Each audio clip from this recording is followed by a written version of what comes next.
क्या आप जानते हैं कि दुनिया की सबसे पुरस्कार लाश 3000 साल बाद भी महफूज है? क्या ये सच है कि इसके बाल आज भी बढ़ते हैं?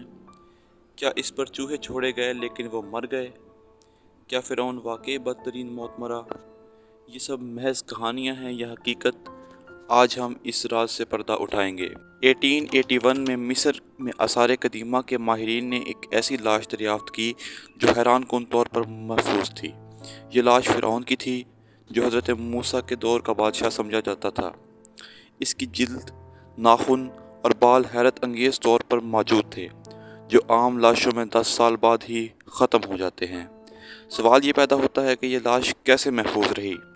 क्या वाकई कोई ताकत इसके जिस्म को बचा रही है या इसके पीछे कोई साइंस है?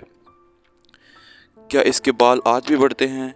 साइंसदानों ने मुशाहिदा किया और ये बात पाई कि जैसे इसके बाल बढ़ रहे हों, लेकिन दर हकीकत ऐसा नहीं है। ये सिर्फ एक ऑप्टिकल इल्यूजन है, क्योंकि जब जिल्द सिकुड़ती है तो लगता है कि बाल बड़े हो रहे हैं। क्या वाकई चूहे मर गए? कहा जाता है कि जब माहिरीन ने इसकी लाश पर चूहे छोड़े तो वो मौके पर ही मर गए। इनके मुताबिक वो इसलिए मरे कि इसकी लाश पर केमिकल लगाए गए थे जिसकी वजह से चूहे मर गए। क्या इसकी लाश में अब भी ताकत मौजूद है?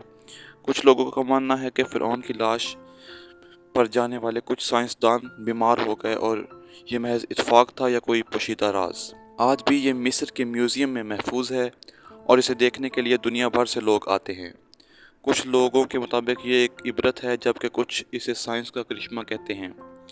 तो आप क्या सोचते हैं? क्या ये सब महज इत्तेफाक है या इसमें कोई पुरस्कार ताकत मौजूद है? अपनी राय कमेंट्स में ज़रूर बताइएगा।